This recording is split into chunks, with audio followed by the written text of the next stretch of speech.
umqeqeshi uManqoba Mngqithi akenemeneze ngombono ukuthi isizini ka-2024-2025 ayihambi kahle kuMamelodi Sundowns. Iqembu selivele liphuthelwe imiqhudelwano emibili yezindebe zasekhaya okuhlanganisa ne-Carling Knockout, nokho baphule irekhodi labo lokunganqobi imidlalo emibili ngokushaya iSekhukhune United ngo-3-0 emdlalweni weBetway Premiership eLoftus Versfeld ngomgqibelo ebusuku.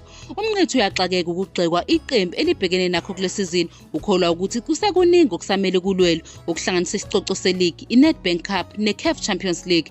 Uveza ukuthi abanye abantu abayibukele eduze imidlalo babheka imiphumela kuphela. Uma umphumela umuhle bacabanga ukuthi kushuthi iqembu lidlale kahle. Umngqithi ubona sengathi iqembu lenza kahle nakuba bekhulunywa kabi. Ubalula ukuthi ubunzima abasanda kubhekana nabo ekushayeni amagoli kuphazamisa ukukhonya kwabo. Ngemuva kokuhlula iMagesi FC kwamanqamu wendebe ye-league, iSundowns iphinde yabambana ngo-0-0 ekhaya neqembu lase-DR Congo ngolwesibili olwedlule. Ekuqaleni kwesizini, umngqithi uxoxe ngokuthi ukungahlonishwa kungalikhuthaza kanjani iqembu. Ubese echaza ukuthi lokhu kubukelwa phansi nokungahlonishwa kuholele ekutheni bashaya amagoli amaningi, njengoba amanye amaqembu ekholwa ukuthi angaqhudelana ngezinga elifanayo nele-Sundowns bebese besebenzisa lokhu kushaya amagoli. Uveze nokuthi kuzofika isikhathi lapho beyohlonishwa khona. Ngenhlonipho kuqhamuka ukuqonda ukuthi kunzima kangakanani ukunqoba imidlalo. Amaqembu agxile ekuvikeleni kunokuzama ukushaya amagoli okwenza kube nzima ukuthola inethi. Umngqithi ubuze laba abathi iqembu alenzi kahle, ebuza ukuthi balindeleni. Ukholelwa ukuthi kufanele kubhekwe ukuthi kungani bedonsa kanzima ukuthola amaphuzu bebhekene namaqembu avikela kakhulu.